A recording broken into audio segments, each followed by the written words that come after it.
ஹல்லேலூயா. கர்த்தர் நல்லவர். நம்முடைய சிந்தைகளை தேவனுடைய வார்த்தைக்கு நேராக திருப்பலாம். இன்றைய நாளிலும் வித்தியாசம் என்கிற தலைப்பின் கீழே நாம் ஒரு தேவனுடைய செய்தியை நாம் கேட்க போகிறோம். செய்தியினுடைய தலைப்பு என்ன அப்படின்னு கேட்டீங்கன்னா, வித்தியாசம். வித்தியாசத்தை ஆண்டவர் இந்த உலகத்தில் சீக்கிரமாய் காண்பிக்க போகிறார். ஹல்லேலூயா. வேதத்தில் பகலுக்கும் இரவுக்கும் ஒரு வித்தியாசம் இருக்குது, இருளுக்கும் வெளிச்சத்துக்கும் ஒரு வித்தியாசம் இருக்குது, தேவனுடைய ஜனத்திற்கும் உலக ஜனத்திற்கும் வித்தியாசம் இருக்குது. இப்படி அநேக வித்தியாசங்களை குறித்து வேதம் நமக்கு சொல்லும் பொழுது, தேவன் தம்முடைய பிள்ளைகளை எப்பொழுதும் மற்ற ஜனத்திலிருந்து வித்தியாசமாய் காண்பிக்கிறதை நாம் வேதத்திலே பார்க்க முடியும். ஹல்லேலூயா. இந்த நாளிலும் கர்த்தர் அப்படிப்பட்டதான ஒரு வித்தியாசத்தை நமக்கு காண்பித்து அவருடைய வருகைக்கு என்று சொல்லி கர்த்தர் நம்மை ஆயத்தப்படுத்துவாராக. யாத்ராகமம் 8வது அதிகாரம் 23வது வசனத்தை நாம் வாசிக்கலாம். யாத்ராகமம் 8வது அதிகாரம் அதனுடைய 23வது வசனத்தை வாசிக்கலாம். என் ஜனங்களுக்கும் என் ஜனங்களுக்கும் உன் ஜனங்களுக்கும் வித்தியாசம் உண்டாகும்படி செய்வேன். ஆண்டவராகிய தேவன் மோசையை வைத்து பார்வோனுக்கு சொல்லுகிற ஒரு செய்தி என்ன அப்படி என்றால், ஒரு பெரிய ஒரு வித்தியாசத்தை தேவன் தம்முடைய ஜனத்துக்காக வைராக்கியமாக பேசுகிறார்.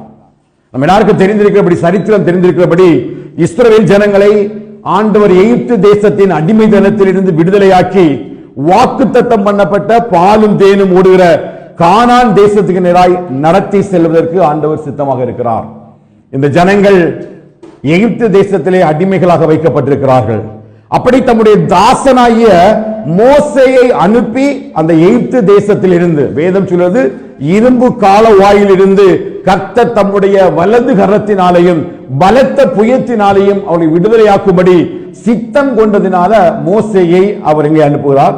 எகிப்து தேசத்துக்கு பார்வோனுக்கு முன்பதாக அனுப்புகிறார். ஆண்டவராகிய தேவன் மோசேயை கொண்டு அநேக காரியங்களை பார்வோனிடத்தில் பேசினாலும், தேவன் மோசேக்கு சொன்னது போல அவருடைய இருதயத்தை நான் கடினப்படுத்துவேன் என்று சொன்னது போல அநேக இடங்களில தேவன் பார்வோனுடைய இருதயத்தை கடினப்படுத்தினார். கடைசியில சில வாதைகளை அனுப்பி ஆண்டவர் தம்முடைய ஜனமாகிய இஸ்ரவேலை எகிப்து தேசத்திலிருந்து வெளியே கொண்டு வரதுக்கு சித்தமானார். அப்படி ஒரு வாதையை அவர் அனுப்பும் பொழுதுதான் இந்த வார்த்தையை அந்த பார்வோனுக்கு முதலாக சொல்லுகிறார். இவ்வளவு நாளும் இந்த இஸ்ரவேல் ஜனங்களை குறித்ததான அறிவு பார்வோனுக்கு இல்லை. யோசேப்பை தெரியாத இன்னொரு ராஜா எகிப்து தேசத்தில் உருவாகின பிறகு இவ்வளவு ஜனங்கள் பெருத்து விட்டார்கள் என்று சொல்லி அவன் எண்ணினதினால, எண்ணிக்கைக்கு அடங்காத ஜனங்களாய் இருந்ததினால ஆண்டவராகிய தேவன் முற்பிதாக்களுக்கு வாக்குத்தத்தம் கொடுத்து அவளை வானத்தின் நட்சத்திரங்களைப் போல கடற்கரை மணலை போல பெருக பண்ணுவேன் என்று சொல்லி ஒரு பெரிய உடன்படிக்கையை செய்து அந்த ஜனங்களை எகிப்து தேசத்திலே பெருக பண்ணினார். தேவனுடைய ஜனங்கள் பெருக பெருக அது எகிப்து தேசத்தினுடைய ராஜாவாகிய பார்வோனினாலையும் அங்கிருக்கிற ஜனங்களினாலையும் சகித்துக் கொள்ள முடியவில்லை. ஹல்லேலூயா. தேவன் தம்முடைய ஜனத்துக்கு வாக்குத்தத்தம் பண்ணினபடி அந்த ஜனங்களை வெளியே கொண்டு வருவதற்கு அவர் சித்தமானார். அப்படி வரும்பொழுதுதான் ஒரு வாதையை அறிவிப்பதற்காக அந்த 22வது வசனத்தில் சொல்ல பாருங்க, பூமியின் நடுவில் நானே கர்த்தர் என்பதை அறியும்படி என் ஜனங்கள் இருக்கிற கோசே நாட்டிலே அந்நாளிலே வண்டுகள் வராதபடிக்கு அந்த நாட்டை விசேஷப்படுத்துவேன். ஹல்லேலூயா. இதுவரை அந்த ஜனங்கள் யாருடைய ஜனங்கள் என்று சொல்லி யாருமே அறியல. ஹல்லேலூயா. எகிப்து தேசத்துல சத்துரு அடிமைப்படுத்துறது வரையிலும் சில காலங்கள் தேவன் அந்த ஜனங்களை அந்த எகிப்து தேசத்துல வைத்திருந்தார். ஆனா அவன் தனக்கு இஷ்டமானபடியெல்லாம் அவளை என்ன செய்யலாம், அடிமைப்படுத்தி கொண்டிருந்த நேரத்துல அந்த ராஜாவுக்கு தெரியல இது தேவனுடைய பிள்ளைகள் என்பதை அறிந்து கொள்ளாதவனாக, உணர்வில்லாதவனாக இருந்தான். ஆனால் தேவன் தம்முடைய தாசனாகிய மோசேயை அனுப்பி அவனுக்கு ஒரு நல்ல ஒரு செய்தி அவனுக்கு சொல்லுகிறார், உன் ஜனம் என் ஜனம். ஹல்லேலூயா.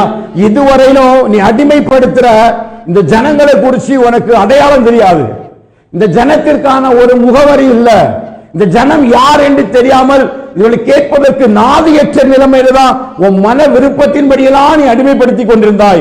ஆனால் இவர்கள் என்னுடைய ஜனம் என்கிற ஒரு முகவரிய கர்த்தர் முதலாவது ஜனங்களுக்கு கொடுக்கிறார். ஹல்லேலூயா. சத்தம் ஒரு ஆமென் சொல்லுங்க பார்க்கலாம். நம்ம எல்லாரும் என்ன முகவரி? நம்முடைய முகவரி ஒரே ஒரு முகவரி தான். நம்முடைய பேரை எழுதி கேர் ஆஃப் ஜீசஸ் கிரைஸ்ட் பரலோகம். ஹல்லேலூயா. இதுதான் உங்களுக்கும் எனக்கும் தேவன் கொடுத்திருக்கிற ஒரு நிரந்தரமான ஒரு முகவரி. இந்த முகவரியை அடையாளம் கண்டு கொள்கிறது வரையிலும் சத்துரு எவ்வளவு வேணாலும் எழுப்பி நமக்கு விரோதமாய் போராடலாம். ஆனால் என் தேவனுடைய கண்களிலே எப்பொழுது எனக்கு இரக்கமும் கிருபையும் கிடைக்குதோ அப்போ தேவன் எனக்கு ஒரு வித்தியாசத்தை இந்த உலகத்தில் எழுதுகிறார். நான் அவருடைய ஜனம் என்று சொல்லி என்னை அழைக்கிறார். ஹல்லேலூயா. அப்படிதான் இங்க பார்வோன் சொல்றாரு, இவர்கள் என்னுடைய ஜனம் சொல்லு. இன்றைய நாளில் இருந்து இந்த ஜனத்திற்கும் பார்வோனுடைய ஜனத்திற்கும் தேவனுடைய ஜனத்திற்கும் ஒரு வித்தியாசத்தை கர்த்தர் உண்டு பண்ண போகிறார். எதிர விசுவாசிக்கிறீங்க? உங்களுக்கும் உலக ஜனத்துக்கு ஒரு பெரிய வித்தியாசத்தை கர்த்தர் இந்த நாளில் விளங்க பண்ணுகிறார். நீங்க எங்கெல்லாம் நீங்க இருக்கிறீங்களோ, எங்கெல்லாம் நீங்க உங்க வாழ்க்கையில உங்க வேலையை செய்றீங்களோ, எங்கெல்லாம் நீங்க இருக்கிறீங்களோ, இருக்கிற எல்லா இடத்திலையும் தேவன் இன்றைக்கு ஒரு வித்தியாசத்தை நிச்சயமாய் உங்களுக்கும் உலக ஜனத்துக்கு எழுத போகிறார். பிள்ளைகள் போகிற இடங்களில் எல்லாம் உலகத்தில் உள்ள பிள்ளைகளுக்கும் உன்னுடைய பிள்ளைகளுக்கும் ஒரு வித்தியாசத்தை கர்த்தர் எழுதி வைக்க போகிறார். இந்த உலகத்தில் இருக்கிற எல்லா காரியத்திலையும் உனக்கு ஒரு தனிப்பட்ட செப்பரேஷனை, வித்தியாசத்தை எப்படி அந்த இஸ்ரவேல் ஜனங்களுக்கு எழுதினாரோ அப்படியே கர்த்தர் நமக்கும் அவர் எழுதி வைக்க போகிறார். அந்த வித்தியாசத்தை தான் நம்ம வேதத்தின் அடிப்படையில் இன்னைக்கு கொஞ்சம் ஆழமா பார்க்க போறோம். எப்படி இந்த ஜனங்களை வித்தியாசத்தை காண்பித்து அந்த எகிப்து தேசத்திலிருந்து அவர்களை கொண்டு வந்தார். பாருங்க, இந்த ஜனங்கள் பஞ்ச காலத்திலே பிழைப்பதற்காக தேவன் யாக்கோபை அங்கே அனுப்புகிறார். ஹல்லேலூயா. ஆதியாகமம் 46வது அதிகாரம் அது 2வது வசனத்திலிருந்து 4வது வசனத்தை வாசிப்பீர்கள் என்று சொன்னால் அவளை போன நோக்கத்தை பாருங்கள். ஆதியாகமம் 46 அன்று இரவிலே யாக்கோபே யாக்கோபே என்று கூப்பிட்டார். அவன் இதோ அடியேன் என்றான். அப்பொழுது அவர், நான் தேவன், நான் உன் தகப்பனுடைய தேவன். நீ எகிப்து தேசத்துக்கு போக பயப்பட வேண்டாம். அங்கே உன்னை பெரிய ஜாதியாக்குவேன். நான் உடனே எகிப்துக்கு வருவேன். நான் உன்னை திரும்பவும் வர பண்ணுவேன். யோசேப்பு தன் கையால் உன் கண்களை மூடுவான் என்று சொன்னார். ஹல்லேலூயா. அழகா தேவன் ஒரு பெரிய உடன்படிக்கையை அவனோடு செய்து யாக்கோபோடு செய்துதான் யாக்கோபை எங்க அனுப்புறாரு? எகிப்துக்கு அனுப்புறாரு. அவன் எகிப்துக்கு வருவதற்கு முன்பதாகவே ஆண்டவர் சொல்றாரு, நீ சமாதானமா நீ எகிப்து தேசத்துக்கு போ, நான் உன்னோடு கூட வருவேன், எகிப்து தேசத்துல நான் உன்னை பெருக பண்ணுவேன். ஹல்லேலூயா. ஆண்டவர் உன்னை எங்க வச்சு வித்தியாசத்தை காண்பிக்கிறது அப்படின்னா எகிப்து தேசத்திலேயே உன்னை வச்சு நீ யாருடைய ஜனம் என்பதை அந்த தேசத்து ஜனங்களுக்கு அவர் காண்பித்து கொடுப்பார். ஹல்லேலூயா. எகிப்து தேசத்துக்கு போறதுக்கு யாக்கோபு கொஞ்சம் தயக்கம். எகிப்தில போய் வாழ்வதற்கு, அவர் எகிப்தில போய் தன்னுடைய நிலைமை என்னவாக இருக்கும் என்று சொல்லி தெரியாது. அவர் வாழ்ந்திருக்கிற இந்த இடங்களில எல்லா இடத்தையும் சுற்றி அவன் சுதந்திரித்துக் கொண்டான். ஆடுகள் மாடுகள் சம்பாத்தியங்கள் எல்லாம் இருந்தது. ஆனால் இந்த இடத்திலிருந்து இவ்வளவு சம்பாத்தியங்களையும் எடுத்து இன்னொரு நாட்டிலே போய் குடியேறுவதற்கான விருப்பம் இல்லை. இது தேவனுடைய சித்தமா இல்லையா என்பதும் யாக்கோபுக்கு தெரியவில்லை. ஆனால் தம்முடைய சித்தத்தை ஆண்டவர் யாக்கோபுக்கு தெரியப்படுத்துகிறார். அன்றைக்கே ராத்திரி வராரு, யாக்கோபே அப்பொழுது நீ பார்வோனோடு சொல்ல வேண்டியது என்னவென்றால், இஸ்ரவேல் என்னுடைய குமாரன், என் சிரேஷ்ட புத்திரன், எனக்கு ஆராதனை செய்யும்படி என் குமாரனை அனுப்பிவிடு என்று கட்டளையிடுகிறேன். அவனை விடமாட்டேன் என்பாயாகில் நான் உன்னுடைய குமாரனை, உன் சிரேஷ்ட புத்திரனை கண்டெடுப்பேன் என்று கர்த்தர் சொன்னார் என்று சொன்னார். ஹல்லேலூயா. இங்க பாருங்க, முதல்ல அவர் சொன்னாரு அது என் ஜனம், அப்படி மொத்தமா சொன்னாரு இல்லையா? ஆனா அதுக்கு முன்னாடி சொல்றாரு பாருங்க, அவன் என்னுடைய குமாரன், என் சேஷ்ட புத்திரன். ஹல்லேலூயா. நீ கர்த்தருடைய ஜனம்னா ஏதோ ஒரு 4க்கு 1 கூட சேர்த்து 5 அப்படி ஒரு ஜனம் கிடையாது. 7க்கு கூட சேர்த்து 8 கிடையாது. 1 கூட சேர்த்து 2 கிடையாது. நீ யாருன்னா தேவனுடைய சேஷ்ட புத்திரன். ஹல்லேலூயா. அப்ப இஸ்ரவேல் என்னுடைய குமாரன், அவன் இந்த தேசத்துல வந்திருக்கிறான் அப்படின்னா நான் தான் அவனை இந்த தேசத்துக்கு அனுப்பி வைத்தேன். என் வார்த்தையை வச்சு, என் உடன்படிக்கையை வச்சு இந்த எகிப்து தேசத்துக்கு கொண்டு வந்ததே நான் தான். அவர்களை பழகி பெருகும்படி தான் நான் கொண்டு வந்தேன். அவர்களுக்கு இங்க இருந்து ஒரு மீட்பு இருக்குது. இந்த இடத்துல இருந்து ஒரு பெரிய ஆசீர்வாதத்தை உருவாக்க போறேன். இந்த இடத்துல உனக்கும் என் பிள்ளைகளுக்கும் உள்ள ஒரு வித்தியாசத்தை உண்டு பண்ண போறேன். ஏன் அந்த வித்தியாசம்னா அவன் என் சேஷ்ட புத்திரன். ஹல்லேலூயா. நீ பார்க்கும் பொழுது அந்த வேதத்தில் 2வது அதிகாரத்தில் படிச்சீங்கன்னா யாத்திராகம் 1-2 சரித்திரத்தை படிக்கும் பொழுது சரித்திரம் சொல்லுது அவங்க ரொம்ப நெருக்கப்பட்டார்கள், ஒடுக்கப்பட்டார்கள். ரொம்ப நெருக்கத்திலையும் ஒடுக்கத்திலையும் அவர்கள் தேவனை நோக்கி முறையிட்டார்கள் என்று சொல்லி வேதம் சொல்லுவது. என்ன கவனிங்க, வீட்டில் போய் படிங்க, சரித்திரம் உங்களுக்கு நல்லா தெரியும். அந்த முதல் 2 அதிகாரத்தில் என்ன சொல்லுது, அவர் அதிகமா இந்த 8 ஜனங்கள் இஸ்ரவேலர் பலுகி பெருகும் பொழுது அவர்களை எவ்வளவு ஒடுக்க வேண்டுமோ அவ்வளவு ஒடுக்கினார்கள், எவ்வளவு நெருக்க வேண்டுமோ அவ்வளவு நெருக்கினார்கள். அவமானத்தினால, நிந்தனையினால, வேலைகளினால, பழுக்களினால எல்லா சூழ்நிலையும் உடைத்து அவரை எந்த அளவிற்கு கொடுமைப்படுத்த முடியுமோ அந்த அளவிற்கு கொடுமைப்படுத்தினார்கள். ஹல்லேலூயா. ஏன் அப்படின்னா அந்த 8 ராஜாவுக்கும் 8 உள்ள ஜனங்கள் என்ன நினைத்தார்கள், இவர்கள் அனாதைகள், இவர்களை கேட்பதற்கு நாதியற்றவர்கள், நம்முடைய தேசத்திலே ஒட்டித்தனம் பண்ணும்படியாக குடித்தனம் பண்ணும்படியாக வந்தவர்கள், நம்முடைய தேசத்தை சார்ந்திருக்கிறார்கள், இவர்களுக்கு இந்த தேசத்தில் எந்த உரிமையும் இல்லை, இவளை அடித்தால் துவைத்தால் எதை வேணாலும் பண்ணலாம், இவளை கேட்பதற்கு நாதியற்ற ஜனங்கள் என்று சொல்லி அந்த ராஜ்யத்தில் உள்ள ஜனங்களும் பார்வோன் ராஜாவும் சிந்தித்துக் கொண்டிருக்கையில் அவர்களுக்கு என்று சொல்லி ஒரு மெஸ்ஸியா அங்கே இறங்குகிறார். ஹல்லேலூயா, ஹல்லேலூயா. உடைக்கப்பட்ட நேரத்தில் அந்த எல்லா கொடுமைகளையும் அனுபவிக்கிறார்கள், எல்லா கஷ்டங்களையும் அனுபவிக்கிறார்கள், நஷ்டங்களையும் அனுபவிக்கிறார்கள், அடிமைத்தனத்தை அனுபவிக்கிறார்கள். ஆண்களாய், பெண்களாய், பிள்ளைகளாய் எல்லா அடிமைத்தனமும் அவங்களுக்குள்ள ஒரு பெரிய நெருக்கத்தை கொண்டு வருகிறது. அந்த நெருக்கத்தின் மத்தியிலும் அவர்கள் மீது சுமத்தப்பட்ட எல்லா வேலைகளையும் ஒரு குறைவில்லாமல் அந்த தேசத்திலே செய்தார்கள். ஹல்லேலூயா. எவ்வளவு ஒரு நிர்பாக்கியமான நிலைமை என்று சொல்லி பாருங்கள். எல்லா சூழ்நிலையும் அவர்களுக்கு சாதகமாக இல்லை. அவர்களுக்காக பரிந்து பேசும்படி ஒரு ஜனம் அங்க இல்ல. அந்த வேலையை குறைப்பதற்கு யாருமே இல்ல. அடித்தால் ஏன் என்று கேட்பதற்கு நாதியற்ற நிலைமையில் தான் இந்த இஸ்ரவேல் ஜனங்கள் ஒடுக்கத்தோடும் நெருக்கத்தோடும். இவர்கள் யார்? தேவனுடைய சிரேஷ்ட புத்திரர்கள், தேவனால் தெரிந்து கொள்ளப்பட்ட ஜனம், தேவனுக்கு என்று சொல்லி உருவாக்கப்பட்ட ஜனம். ஆபிரகாம், ஈசாக்கு, யாக்கோபோடு கூட தேவன் உடன்படிக்கை பண்ணி இந்த ஜனங்கள் எல்லாம் வானத்து நட்சத்திரங்களை போல பெருக பண்ணுவேன் என்று சொல்லியும் கடற்கரை மணலை போல பெருக பண்ணுவேன் என்று சொல்லி வாக்குத்தத்தத்தை சுமந்து திரிகிற ஒரு சந்ததி இந்த 8 தேசத்தில் அடிமைகளாக வாழ்ந்து கொண்டிருக்கிறார்கள். ஹல்லேலூயா. ஆனா அது அதிக நாள் நீடிக்கவில்லை. அவர்கள் தேவனை நோக்கி முறையிட்ட பொழுது தேவன் அவருடைய சத்தத்தை கேட்டார். ஹல்லேலூயா. ஒருவேளை ஒடுக்க நெருக்கம் நிறைய சூழ்நிலைகள் நம்ம கடந்து போறோம். நம்ம வாக்குத்தத்தம் பண்ணப்பட்ட சந்ததி தான், நம்ம ஆசீர்வாதத்தை சுதந்திரித்துக் கொள்ளும்படி அழைக்கப்பட்ட ஆவிக்குரிய இஸ்ரவேலர் தான். ஏதோ ஒரு சூழ்நிலை இப்ப நல்லா நெருக்கிட்டே இருக்குது, ஏதோ ஒரு பெரிய ஒரு கஷ்டம் என்னை சூழ்ந்து கொண்டு இருக்கிறது, என்னால் எழும்ப முடியலடா, எழும்ப நினைக்கிறேன். ஒவ்வொரு சூழ்நிலையும் சத்துருவன் அடிச்சுட்டே இருக்கலாம். ஆனால் நிச்சயமாய் கர்த்தர் வெகு சீக்கிரமாய் உனக்குள்ள வித்தியாசத்தை இந்த தேசத்தில் கர்த்தர் உனக்கு கொண்டு பண்ணுவார். எத்தனை விசுவாசிக்கிறீங்க? ஹல்லேலூயா. இப்ப நீ பார்க்கிற நேரம் உனக்கு நெருக்கமா தான் இருக்கும். இப்ப நீ சிந்திக்கிற நேரம் இது நடப்பதற்கு சாத்தியமே இல்லாம இருக்கலாம். எந்த சூழ்நிலையும் சாதகம் இல்லாம இருக்கலாம். பிசாசு எந்த அளவுக்கு முடியுமோ அந்த அளவுக்கு அடிக்கலாம். சரீரத்துல, மனசுல, சூழ்நிலையில, குடும்பத்துல எல்லாவற்றிலையும் எந்த அளவுக்கு நெருக்கத்தை ஏற்படுத்த முடியுமோ அந்த அளவுக்கு அவன் நெருக்கத்தை ஏற்படுத்தினாலும் மெசியாயாக தேவன் உனக்காக ஒருவர் இருக்கிறார்.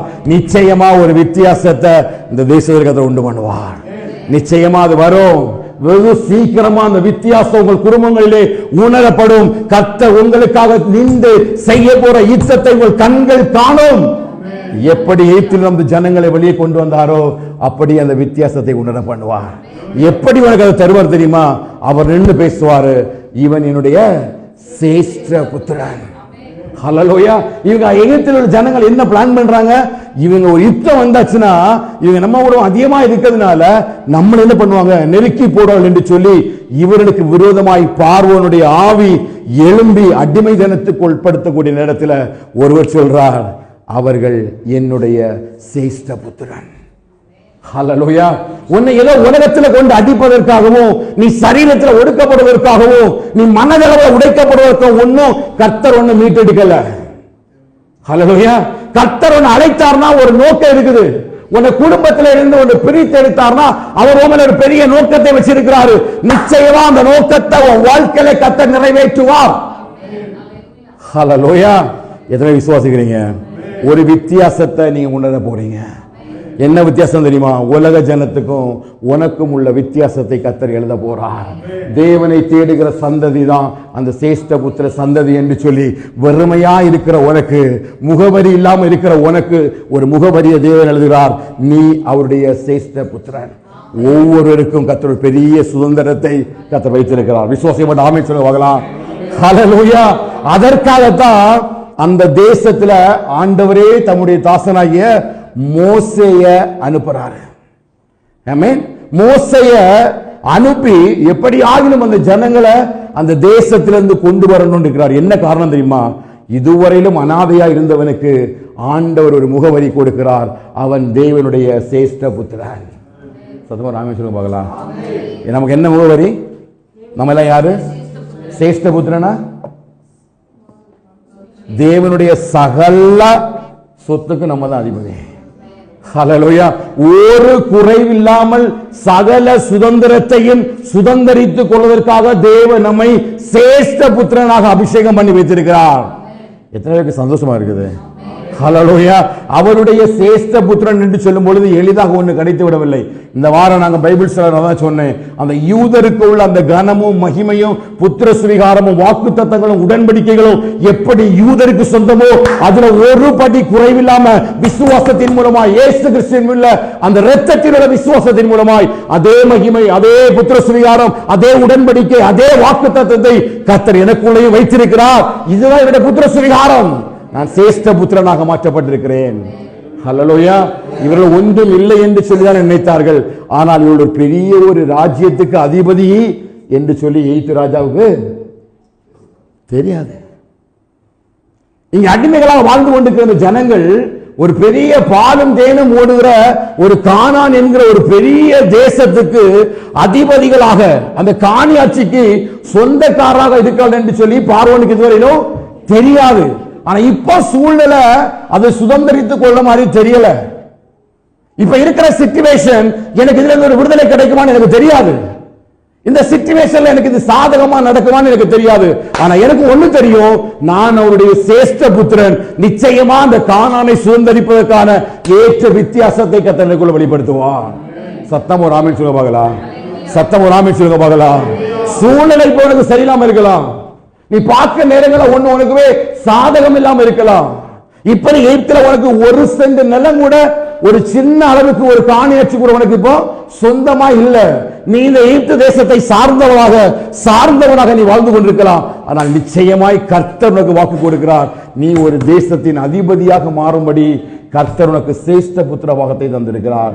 நீ அவருடைய குமாரன். இதுதான் கர்த்தர் நமக்குள்ள பண்ணுகிற முதல் வித்தியாசம். ஹல்லேலூயா. என்ன வித்தியாசம்? உலக ஜனத்துக்கு கிடைக்க கூடாதவர்களுக்கு, உலகத்தில் உள்ள ஜனங்கள் சுதந்திரிக்க முடியாத ஒரு அளவிற்கு வேறு எந்த ஜனத்திலும் கிடைக்கக்கூடிய ஒரு பெரிய ஒரு வித்தியாசத்தை கர்த்தர் எனக்குள்ள வச்சிருக்கிறார்னா, நான் தேவனுடைய சேஷ்ட புத்திரன். நிச்சயமா சகலத்தையும் கர்த்தர் எனக்கு மட்டுமே தருவார் என்கிற ஒரு பெரிய விசுவாசத்தை கர்த்தர் எனக்கு தந்திருக்கிறார். ஹல்லேலூயா. இந்த வார்த்தையை அவர் சொன்னது மாத்திரமல்ல, இந்த வித்தியாசம் என்கிற வார்த்தையை அவர் சொன்னது மாத்திரமல்ல, சொன்ன வார்த்தையின்படியே அந்த ஜனங்கள் என்ன பண்ணாரு? எகிப்து தேசத்திலிருந்து விடுதலை ஆக்கி வாக்குத்தத்தம் பண்ணப்பட்ட கானான் தேசத்துக்கு நேராக எடுத்துட்டு போனாரா இல்லையா? வெறும் வார்த்தையாக இல்லை இது, அந்த வார்த்தைக்குள்ள ஜீவன் இருந்தது. அந்த ஜீவ வார்த்தையை சொல்லி எவ்வளவு சூழ்நிலைகள் மத்தியிலும் அக்கினி ஸ்தம்பமாக, மேகஸ்தம்பமாக தம்முடைய தூதனை முன்னாக அனுப்பி தானே முன்பதாக சென்று பாதைகள் எல்லாம் செவ்வையாக்கி செங்கடலை பிளந்து யோர்தானை பிளந்து எல்லா காரியத்திலையும் தம்முடைய ஜனத்திற்கு வாக்குத்தத்தம் பண்ணினபடியே அந்த உடன்படிக்கையை கர்த்தர் நிறைவேற்றினார். ஹல்லேலூயா. செய்தாரா இல்லையா? இப்ப சத்தமா சொல்லுங்க. ஏன் அப்படின்னா செய்தி கொஞ்சம் இன்னும் மாறும். அதனால கேட்கிறேன். இப்ப ஆண்டவர் ஒரு வித்தியாசத்தை சொன்னாரு. என்ன வித்தியாசம் சொன்னாரு? எகிப்து ஜனத்துக்கும் என் ஜனத்துக்கும் வித்தியாசத்தை உண்டு பண்ணுவேன்னு சொன்ன ஆண்டவர், அவங்க அடிமைத்தனத்துல அவங்க வேண்டுதலை கேட்டு மோசேயை வச்சு அனுப்பி எந்த இடத்திலையும் அது வித்தியாசத்தை வெளியில இல்லாம சரியாக அவரை வழிநடத்தி பாலும் தேனும் ஓடுகிற கானான் தேசத்தை கொண்டு வந்தார். இப்ப ஆண்டவர் சொன்ன காரியத்தை ஆண்டவர் என்ன செய்தார்? அந்த வித்தியாசத்தை காண்பித்தார். இப்ப அந்த எகிப்து தேசத்தில் உள்ள ராஜாக்கள் எல்லாம் பிரமிக்கும்படி இந்த உலகமே பிரமிக்கும்படி பாருங்க, மோவாப் ராஜா, அம்மோன் ராஜா, எல்லா ராஜாக்களும் பிரமித்திருக்கிறார்கள். பார்க்கும் பொழுது கடல் திரளான அளவுக்கு ஒரு கூட்டம் பரம்பி வருவதை பார்க்கிறார்கள். ஒருவருக்கும் எதிர்த்து நிற்க முடியவில்லை. ஆண்டவர், நான் உங்களுடைய கூட இருப்பேன், நிச்சயமாய் நீங்கள் வெற்றி பெறலாம் என்று சொல்லி ஒவ்வொரு யுத்தத்திலும் தேவன் தம்முடைய பிள்ளைகளுக்கு வாக்கு கொடுத்தபடியே அந்த வித்தியாசத்தை கர்த்தர் காண்பித்து பாலும் தேனும் ஓடுகிற கானான் தேசத்துக்குள்ள கர்த்தர் கொண்டு வந்தாரா இல்லையா? ஆனா எல்லாரையும் கொண்டு வந்தாரா? வாக்குத்தத்தம் பண்ணப்பட்டவர்கள் தான். வித்தியாசத்தை உணரும்படி எல்லா ஜனங்களுக்கும் ஆண்டவர் தம்முடைய வார்த்தை நிறைவேற்றும்படி எகிப்து தேசத்திலிருந்து அழைக்கப்பட்டவர்கள் தான். ஆனா எல்லாராலும் எதை சென்று அடைய முடியவில்லை? ஏன்? ஆண்டவர் தாம் சொன்னபடி தம்முடைய வார்த்தையின்படியே அந்த வித்தியாசத்தை அவர் காண்பித்தார். ஆனா ஜனங்களுக்கு ஒன்று சொன்னார், நீங்க பரிசுத்தம் உள்ளதற்கும் பரிசுத்தம் இல்லாததற்கு ஒரு வித்தியாசத்தை காண்பிக்க வேண்டும் என்று சொன்ன பொழுது இந்த ஜனங்கள் அதை காண்பிக்க முடியாமல் போனார்கள். ஹல்லேலூயா. இவன் தேவனுடைய ஒரு வார்த்தை வித்தியாசம் என்கிற வார்த்தையும் அதே வார்த்தையை ஆண்டவர் நிறைவேற்றி மனுஷனுக்கு என்று சொல்லி சில காரியங்களை அவர் காண்பித்து கொடுக்கிறார். எப்படி பார்வோனிடத்தில் இருந்து அந்த ஜனங்களை எடுத்து பாலும் தேனும் ஓடுகிற கானான் தேசத்துக்கு நேராய் வழிநடத்தி வருகிற நேரத்தில் ஆண்டவர் அந்த இடத்துல அவர் சில காரியங்களை இந்த ஜனத்துக்கு காண்பிக்கிறார். லேவியராமுக்கு 20வது அதிகாரம் 22வது வசனத்திலிருந்து 26வது வசனம் வரை வாசிக்கலாம். லேவியராகமம் 20வது அதிகாரம் 22வது வசனத்திலிருந்து 26வது வசனம் வரை.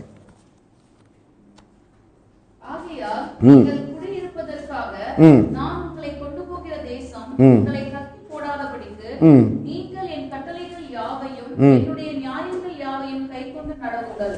நான் உங்களுக்கு முன்பாக துரத்து விடுகிற ஜனத்தினுடைய வழிபாடுகளில் நடவாதிருங்கள். அவர்கள் இப்படிப்பட்ட காரியங்கள் எல்லாம் செய்தபடியால் நான் அவர்களை அரோசித்தேன். நீங்கள் அவர்கள் தேசத்தை சுதந்திரிப்பீர்கள் என்று உங்களோட சொன்னேன். பாலும் தேனும் ஓடுகிற அந்த தேசத்தை உங்களுக்கு சுதந்திரமாக கொடுப்பேன். உங்களை மற்ற ஜனங்களை விட்டு பிரித்தெடுத்த உங்கள் தேவனாகிய கர்த்தர் நானே. 26வது வசனம். கர்த்தராகிய நான் பரிசுத்தராய் இருக்கிறபடியினாலே நீங்களும் எனக்கேற்ற பரிசுத்தவான்களாய் இருப்பீர்களாக. நீங்கள் என்னுடையவர்களாய் இருக்கும்படிக்கு உங்களை மற்ற ஜனங்களை விட்டு பிரித்தெடுத்தேன். ஹல்லேலூயா. இவன் என்ன ஆண்டவர் என்ன சொல்றாரு? ஒரு வித்தியாசத்தை காண்பிப்பதற்காக அந்த தேசத்திலிருந்து நான் உங்களை தனியா பிரித்தெடுத்து என்னுடைய தேசத்திற்காக நான் உங்களை ஆயத்தப்படுத்துகிறேன். புரியுதா? ஆண்டவர் சொன்ன வார்த்தையை ஆண்டவர் சரியாக நிறைவேற்றினார். வித்தியாசத்தை காண்பிப்பேன் என்று சொன்னார். முழு வித்தியாசத்தையும் ஆண்டவர் காண்பித்து அவர் அந்த எகிப்தினுடைய அடிமைத்தனத்திலிருந்து சூழ்நிலைகளை மாற்றி ராஜாக்களை எல்லாம் கவிழ்த்து அவர்கள் சமாதானத்துக்குள்ளே பிரவேசிக்கும்படியாய் எல்லா சூழ்நிலைகளையும் மாற்றி ஆண்டவர் இப்பொழுது கானான் தேசத்துக்கு நேராக வழி நடத்தி வருகிறார். இப்ப சமாதானத்தோடு கூட தான் இந்த தேசத்தை சுதந்திரிக்கும்படி ஆண்டவர் நடத்துகிற பாதைகளிலே நடக்கிறார்கள். ஆண்டவர் ஜனங்களை பார்த்து சொல்கிறார், இப்போது நீ அந்த ஜனத்திலிருந்து பிரித்தெடுக்கப்பட்டபடியால் நான் பரிசுத்தராய் இருக்கிறது போல நீங்களும் பரிசுத்தராய் இருக்க வேண்டும். அப்ப பரிசுத்தத்துக்கும் பரிசுத்தம் இல்லாத காரியத்துக்கும் உள்ள வித்தியாசத்தை நீங்கள் காண்பிக்க வேண்டும். ஆண்டவர் சொன்ன வித்தியாசத்தை ஆண்டவர் நம்முடைய கால்களில் செயல்படுத்தி விட்டார். ஆனால் இந்த ஜனங்களுக்கு ஒரு வித்தியாசத்தை காண்பிக்கும்படி ஒரு கட்டளை கொடுக்கிறார். பாருங்க, எசேக்கியேல் தீர்க்கதரிசியாக எழுதுகிறார். 44வது அதிகாரம் 23வது வசனம். எசேக்கியேல் 44வது அதிகாரம் 23வது வசனத்தை வாசிங்க. அவர்கள் பரிசுத்தமானதற்கும் பரிசுத்தமல்லாததற்கும் தீட்டானதற்கும் தீட்டல்லாததற்கும் இருக்கும் வித்தியாசத்தை என் ஜனத்துக்கு போதித்து அவர்களுக்கு தெரிய பண்ண கடவுள். பாருங்க என்ன சொல்றாரு? நீ என்ன பண்ணு, பரிசுத்தம் உள்ளதற்கும் பரிசுத்தம் இல்லாததற்கும் தீட்டானதற்கும் தீட்டல்லாததற்கும் இருக்கும் வித்தியாசத்தை என் ஜனத்துக்கு போதித்து அவர்களுக்கு தெரிய பண்ண கடவுள். அதுதான் கர்த்தர் சபைக்கு சொல்றாரு. இப்ப கர்த்தர் வார்த்தை எனக்கு என்ன, கர்த்தர் எப்படி எனக்குள்ள ஒரு வித்தியாசத்தை வச்சு என்ன குடும்பத்தில் இருந்து அழகா பிரித்து எடுத்தார். நம்ம எல்லாரையும் அழகா குடும்பத்தில் இருந்து எந்த சூழ்நிலையில பிரித்தெடுக்கணுமோ அந்த சூழ்நிலை அழகா பிரித்தெடுத்தார். இன்னைக்கு உலகத்துக்கு கிடைக்காத அந்த ரட்சிப்பை கர்த்தர் எனக்கு தந்திருக்கிறார். இன்னும் நம்ம குடும்பத்தில் ரட்சிக்கப்படாம, ஞானஸ்நானம் எடுக்காம, அபிஷேகம் பண்ணப்படாம இன்றைக்கு நம்முடைய சகோதர சகோதரிகள் பிள்ளைகள் எல்லாம் இன்றைக்கு மரணத்துக்கு நேராய் பாவ வழிகளிலே வாழ்ந்து கொண்டிருக்கும் பொழுது கர்த்தர் எனக்கு வாக்குத்தத்தம் பண்ணினபடியே நான் அவருடைய ஜனமா இருக்கும்படி கர்த்தர் என்னை அடிமைத்தனமாகிய அந்த எகிப்திலிருந்து எடுத்து கொண்டு வந்து என்னை ஆசீர்வதித்து நான் அவருடைய சேஷ்ட புத்திரன் என்று சொல்லி ஒரு பெரிய விசேஷத்தை கர்த்தர் காண்பித்திருக்கிறார். சத்தமா ஆமென் சொல்லுங்க. என்னை கவனிக்க, வசனத்தை நீங்க கவனிக்கணும். ஒரு பெரிய ஒரு வித்தியாசத்தை கர்த்தர் எனக்கு என் குடும்பத்திலிருந்து காண்பித்தார். ஒன்றை சாட்சியாக எனக்கு சொல்ல முடியும். என்ன சாட்சி அப்படின்னா, கர்த்தர் என்ன தாழ்விடங்களிலிருந்து எடுத்து இருளிலே, மரணத்தின் இருளிலே வாழ்ந்திருந்த என்னை ஜீவனுக்கு நேராக நடத்தி எப்படி இந்த இஸ்ரவேல் ஜனங்களுக்கு வாக்கு பண்ணினாரோ அப்படியே மோசையை போல ஒரு ஊழியக்காரனை அனுப்பி தேவ வசனத்தை அனுப்பி அந்த வித்தியாசத்தை என்னை காண்பித்து இன்றைக்கு நான் பரலோகத்துக்கு சுதந்திரமானாய் மாறும்படியான ஒரு பெரிய வித்தியாசத்தை கர்த்தர் எனக்குள்ள வைத்திருக்கிறார். ஹல்லேலூயா. அவர் வைத்திருப்ப எனக்கு என்ன சொன்னார் அப்படின்னா, என் ஜனத்துக்கு ஒன்னு போதித்து சொல்லு, இங்க பரிசுத்தம் உள்ளதுன்னு ஒண்ணு இருக்குது, பரிசுத்தம் இல்லாத ஒண்ணு இருக்குது. தீட்டான ஒரு காரியம் இருக்கு, தீட்டல்லாத ஒரு காரியம் இருக்கு. ஏன் அப்படின்னா, நீ வாழ்ந்த எகிப்துல பரிசுத்தம் உள்ளதுக்கும் பரிசுத்தம் இல்லாததுக்கும் என்ன இல்ல, வித்தியாசம் இல்ல. தீட்டு உள்ளதுக்கும் தீட்டு இல்லாததுக்கும் வித்தியாசம் இல்ல. நீ எல்லாத்தையும் அந்த எகிப்து தேசத்து ஜனங்களோடு கூட அனுபவித்தாய். உனக்கு கட்டளைகள் இல்ல, கற்பனைகள் இல்ல, நியாய பிரமாணங்கள் ஒண்ணுமே இல்ல. அப்பொழுதுதான் மனுஷரை காணாதது போல தேவன் மனுஷர்களை காணாதது போல இருந்தார். ஆனால் இப்பொழுதோ எல்லாரும் ரட்சிக்கப்பட வேண்டும் என்று சொல்லி அவர் சித்தம் உள்ள தேவனாக இருக்கிறார். சத்தமோ ஆமென் சொல்லுங்க. ஹல்லேலூயா. அப்ப உன்னை எடுத்துட்டு வந்து இந்த தேசத்துல உன்னை ஆசீர்வதித்து, நான் பூமிக்குரிய ஆசீர்வாதத்தை கொண்டு பேசவில்லை, சகல ஆவிக்குரிய ஆசீர்வாதங்களை உன்னை ஆசீர்வதித்து நல்ல சபையை தந்து, நல்ல சத்தியத்தை தந்து, நல்ல ஆவிக்குரிய பரிபூரணமான ஆவிக்குரிய வரங்களினால உன்னை நிரப்பி அவர் உன்னுடைய தேவன் என்கிற அந்த சேஷ்ட புத்திரத்தினுடைய வித்தியாசத்தை கர்த்தர் உனக்கும் குடும்பத்துக்கும் காண்பித்திருக்கிறார். ஹல்லேலூயா. உன்னை பரிசுத்தமாய் அழைத்து வந்திருக்கிறார். சொன்னா, நான் மற்ற ஜனங்களை விட்டு உங்களை பிரித்தெடுத்தேன். ஏன் அப்படின்னா, நான் பரிசுத்தராய் இருக்கிறது போல நீங்களும் பரிசுத்தராயிருங்கள். லேவியராகமத்தில் சொல்றாரு இல்லையா, 22 அதிகாரத்தில் பேசுறாரு இல்லையா, நான் மற்ற ஜனங்களில் இருந்து உங்களை பிரித்தெடுத்தேன். எதற்கு? நான் பரிசுத்தராய் இருக்கிறது போல, நான் சுத்தமுள்ளவராய் இருக்கிறது போல நீங்களும் சுத்தமுள்ளவராய் மாறும்படிக்கு உங்களை எகிப்து தேசத்திலிருந்து கர்த்தர் உங்களை கொண்டு இப்ப நல்ல இடத்துல வச்சிருக்கிறாரு. ஹல்லேலூயா. எப்படி இந்த ஜனங்கள் அந்த வனாந்திரத்தினுடைய வாழ்க்கையில அந்த பாலும் தேனும் ஓடுகிற கானான் தேசத்தை சுதந்தரிப்பதற்கு பிரயாணம் பண்ணாங்களோ, அதை போலதான் நம்மளையும் அந்த ஆவிக்குரிய பரம எருசலேமை சுதந்தரிக்கும்படி நம்மளை நடத்தி கொண்டு போகிறார். சொல்ல புரியுதா? அதனால வேதம் சொல்வது, இந்த பழைய ஏற்பாட்டு காலங்கள் எல்லாம், புஸ்தகங்கள் எல்லாம் நமக்கு திருஷ்டாந்தங்களாக கொடுக்கப்பட்டிருக்கிறது. எப்படி இந்த ஜனங்களை வனாந்தரத்தில் வழி நடத்தினாரோ அப்படியே நம்மையும் கர்த்தர் அந்த ஆவிக்குரிய அந்த பரம எருசலேமுக்கு நேராய் நம்மை நடத்தி கொண்டு போகிறார். ஹல்லேலூயா. நீ எகிப்து தேசத்திலிருந்து மீட்கப்பட்டு கொண்டு வருகிறது வரையிலும் கர்த்தர் உன்னை எப்படி மீட்டார்னா, நீ அவருக்கு சொந்தமானவன் சொல்லி தான் உன்னை மீட்டார். புரியுதா? எப்படி மீட்டாரு? எகிப்திலிருந்து அவனை எப்படி மீட்டிட்டு வந்தாரு? நம்ம அவருக்கு சொந்தம் இல்ல, அவரு நமக்கு சொந்தமாக. அவர் சொல்றாரு, நான் தான் உங்களை தெரிந்து கொண்டேனே தவிர நீங்கள் என்ன தெரிந்து கொள்ளவில்லை. அப்ப நம்ம ஒவ்வொருவரையும் கர்த்தர் எப்படி கொண்டு வந்தார் அப்படின்னா, அவருக்கு நம்ம வேண்டும், நாம் எல்லாரும் அவருக்கு சொந்தமானவர்கள் என்கிறதான ஒரு சத்தியத்தின் அடிப்படையில தான் கர்த்தர் நம்ம எகிப்து தேசத்திலிருந்து கொண்டு வந்தார். ஹல்லேலூயா. நீ கொண்டு வந்ததற்காக நம்மையும் இந்த இஸ்ரவேல் ஜனங்களை போல அந்த பரம எருசலேமாகிய அந்த புதிய வானம் புதிய பூமி அவருடைய வருகை வரப்போகிறது. அந்த வருகையில எப்படியாயினும் சபையாய் அந்த வருகையை சுதந்திரித்துக் கொள்ள வேண்டும் என்கிற நோக்கத்தோடு தான் கர்த்தர் நம்மை வழி நடத்த ஆரம்பித்து இருக்கிறார். ஹல்லேலூயா. அப்படி அவர் என்னை வழி நடத்தும் பொழுது அவர் எனக்கு முன்ன வைக்கிற சில காரியங்கள் என்னன்னா, நான் உனக்கு ஒரு வித்தியாசத்தை காண்பித்து அழைத்து வந்தது போல இப்ப உனக்குள்ள ஒரு காரியத்தை வைக்கிறேன். நீ பரிசுத்தம் உள்ளதற்கும் பரிசுத்தம் இல்லாததற்கும், தீட்டு உள்ளதுக்கும் தீட்டு இல்லாததற்கான வித்தியாசத்தை நீ உணர்ந்து கொள்ள வேண்டும். ஏன் அப்படின்னா இந்த வித்தியாசம் இருந்தாதான் அவர் அழைத்து கொண்டு போகிற கானான் தேசத்துக்குள்ள நீ என்ன செய்ய முடியும்? சத்தமா சொல்லுங்க, பிரவேசிக்க முடியும். உன்னை எகிப்திலிருந்து செப்பரேட் பண்ணது எதற்காக? நீ இந்த எகிப்துக்காக அழைக்கப்பட்டவன் கிடையாது. நீ உருவாக்கப்பட்டது இந்த எகிப்துக்காக அல்ல. உன் தாயின் வயிற்றிலே உருவாவதற்கு முன்பதாகவே உன்னை தெரிந்தெடுத்தது எதற்காக?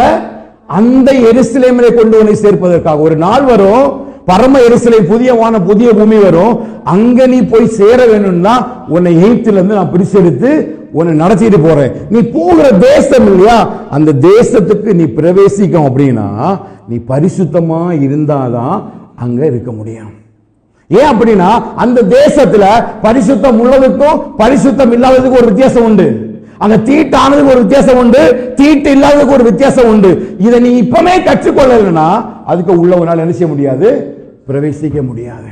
பாருங்க, இந்த அடிப்படையில தான் ஆண்டவர் அந்த 6 லட்சம் ஜனங்களையும், புருஷர்களையும் இல்லையா, புருஷர்கள் மட்டும் 6 லட்சம் பேர் இருந்தாங்க, அவர் அழகாக நடத்திட்டு போனாரு. வாக்கு தத்தத்தோடு கூட நடத்துறாங்க. நம்ம எபேசியர்ல வாசித்தது போல அவருக்கு சொந்தமானவர்கள் தான், ஒருவரையும் அவர்கள் இழந்து விடக்கூடாது என்பதற்காக தான் அந்த எகிப்து தேசத்திலிருந்து அவர் யாரையும் எகிப்து தேசத்தில் என்ன செய்யல, விட்டு வைக்கல. விட்டு வச்சாரா?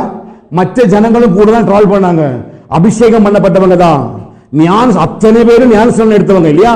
1 படி அந்த யோர்தான் நதியில போகும்போது, செங்கடல்ல போகும்போது ஒரே ஞானபானை குடிச்சு ஒரே ஞானஸ்நானம் பண்ணப்பட்டவங்க, அபிஷேகம் பண்ணப்பட்டவங்க, மோசையினால வழிநடத்தப்பட்டவங்க, அக்கினி ஸ்தம்பத்தினால மேக ஸ்தம்பத்தினால வழிநடத்தப்பட்டவங்க, ஆவிக்குரியவர்கள் நல்லா ஜெபித்தாங்க, ஆராதித்தாங்க, ஆசரிப்பு கூடாரத்துல தேவனுடைய மகிமையை கண்டாங்க, மன்னாவை பொறுக்குனாங்க, செங்கடல்ல எல்லா காரியத்தையும் அவங்க கண்கூடாக பார்த்தார்கள். ஆனால் ஒருவனால கூட அந்த தேசத்தை சுதந்திரிக்க முடியல. ஹல்லேலூயா, ஹல்லேலூயா. ஏன்? ஆண்டவர் தம்முடைய வித்தியாசத்தை காண்பித்தார், ஆனா ஜனங்கள் அந்த வித்தியாசத்தை காண்பிக்கவில்லை. அதனால எசேக்கியேல் சொல்றாரு, அந்த ஜனங்களுக்கு முதல்ல ஒண்ணு சொல்லு, பரிசுத்தம் உள்ளதுக்கும் பரிசுத்தம் இல்லாததற்கான வித்தியாசத்தை நீ போதித்து சொல்லு. நான் அபிஷேகம் பண்ணப்பட்டேன், நான் ரட்சிக்கப்பட்டிருக்கிறேன், ஞானஸ்நானம் எடுக்கப்பட்டிருக்கிறேன், நல்லா அந்நிய பாஷை பேசுறேன், நான் தீர்க்கதரிசனத்தை சொல்றேன், எனக்கு நல்லா தெரியும். நீ நினைச்சு நடந்தா நிச்சயமா நீ பரலோகத்துக்குள்ள போய் சேர முடியாது. 6 லட்சம் பேரையும் அனாந்தத்துல போட்டாரு. ஒருத்தன் கூட இல்ல, 2 பேர் தான். காலேப்பும் யோசுவாவை தவிர ஒருவன் கூட பரலோக ராஜ்யத்துக்குள்ள பிரவேசிக்கல. நீ ஆலயத்தை வாரினால, அபிஷேகம் பண்ணப்பட்டனால, ஞானஸ்நானம் எடுத்ததுனால, வேதத்தை படிக்கிறதுனால ஒன்னும் நீ கானானுக்குள்ள பிரவேசிக்க முடியாது. கர்த்தர் உனக்குள்ள ஒரு பெரிய வித்தியாசம் எதிர்பார்க்கிறார். அவர் எப்படி வித்தியாசத்தை காண்பித்தார், அதுபோல உலகத்துக்கும் உனக்கும், பரிசுத்தத்துக்கும் பரிசுத்தம் இல்லாததுக்கும் ஒரு வித்தியாசத்தை பரலோகம் பார்த்து கொண்டே இருக்கும். தேவனுடைய நாள் வரும்பொழுது அந்த விசுவாசத்தின் அடிப்படையில தான் யோசேப்பை போல, காலேப்பை போல நீ கானானுக்குள்ள பிரவேசிக்க முடியும். ஹல்லேலூயா. வழி நடத்தினவனால கூட, தேவனை முகமுகமாய் தரிசித்தவன், அவர் சொன்னார், தீர்க்கதரிசி கூட நான் சொப்பனத்துல தான் பேசுவேன், கனவுல பேசுவேன், ஆனா மோசே கூட நேரடியா பேசினேன். அவ்வளவு ஜனங்களை வழி நடத்துறான், தேவனுக்கு ஆலோசனை சொல்கிறான். அந்த ஜனங்களை எல்லாம் மதம் பண்ணி போடுவேன், நான் உன்னை பெரிய ஜாதியா பேர் என்று சொன்னபோது மோசே சொல்றான், இல்ல ஆண்டவரே அப்படி பண்ண வேண்டாம் என்று சொல்லி தேவனுடைய சமூகத்தில் ஜனங்களுக்காக பரிந்து பேசி நின்றவனால கூட கானானுக்குள்ள பிரவேசிக்க முடியல. ஹல்லேலூயா. இது விளையாட்டு காரியம் இல்ல சபையே. கடைசி நாட்களில் ஒரே ஒரு நோக்கத்தோடு கூடதான் கர்த்தர் சபையை அழைத்து கொண்டு போகிறார். ஒரே ஒரு காரியம், பரிசுத்தம் இல்லாமல் ஒருவரும் தேவனுடைய ராஜ்யத்தை தரிசிக்கவே முடியாது. எவ்வளவு பெரிய ஆளா இருக்கலாம், எவ்வளவு பெரிய ஊழியம் பண்ணலாம், நீ என்ன வேணாலும் பண்ணலாம், நீ எப்படி வேணாலும் வாழலாம், ஆனா பரலோகம் உன்னை பார்க்குது, உனக்குள்ள ஒரு வித்தியாசத்தை.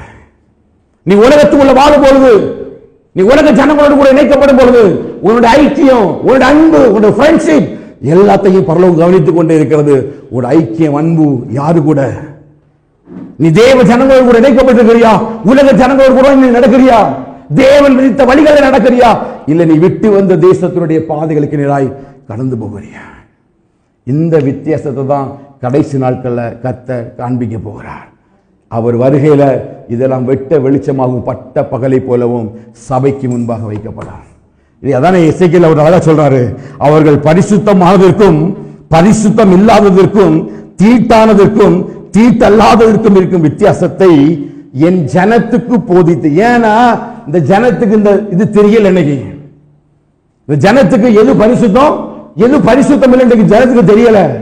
இன்னைக்கு சபைனா என்ன வேணாலும் பண்ணலாம், கிறிஸ்துவ வாழ்க்கை என்னன்னா வாழலாம் என்று சொல்லி இன்றைக்கு அநேக பேர் எழும்பி சபையை தவறான வழிகளிலே போதித்துக் கொண்டிருக்கும் பொழுது பரலோகம் ஒன்றை மட்டும் கவனித்துக் கொண்டிருக்கிறது. எவன் பரிசுத்தமாய் வாழ்கிறான், எவனுடைய வாழ்க்கையில பரிசுத்தம் இருக்கிறதோ, எவன் உலகத்தை விட்டு தேவனுக்கு பிரியமாய் வாழ்கிறானோ அவனுக்கு மட்டும்தான் அந்த பரலோக ராஜ்யத்துல என்ன உண்டு, இடம் உண்டு. அதான் எபிரேயர்ல சொல்றாரு, பரிசுத்தம் இல்லாமல் தேவனை தரிசிப்பது கூடாத காரியம். நீ என்ன வேணாலும் பண்ணிக்க, நீ எப்படி வேணாலும் வாழு, ஆனா கடைசி நாட்கள்ல பரிசுத்தம் உள்ளவன் இன்னும் பரிசுத்தமாகட்டும், அவன் அவனுடைய கிரியைகளுக்கு தக்க பலனை கர்த்தர் கொண்டு வருகிறார். சபைக்கதான் சொல்றாரு, நீ பரிசுத்தத்தை மாத்திரம் வச்சுக்க, தீட்டை விட்டு நீ விலகு, தேவனுடைய அன்பை விட்டு, தேவனுடைய சமூகத்தை விட்டு, தேவனுடைய வார்த்தையை விட்டு, தேவனுடைய சத்தியத்தை விட்டு உன்னை பிரிக்கிற சகல காரியங்களை விட்டு நீ முதலாவது விலகு. ஏன்னா நீ ஆவியினால மாம்சத்தின் கிரியைகளை அழித்தால்தான் நீ பிழைக்க முடியும். கர்த்தர் நம்முடைய வாழ்க்கையில் என்ன செய்கிறார், எதிர்பார்க்கிறார். அப்படி சொல்லிதான் அவர் அழைக்கிறார். இப்ப லேவியராகமம் 22வது அதிகாரத்துக்கு நேரா பாருங்க. 22வது அதிகாரம், லேவியராகமம் 20வது அதிகாரம் அதனுடைய 22வது வசனம்.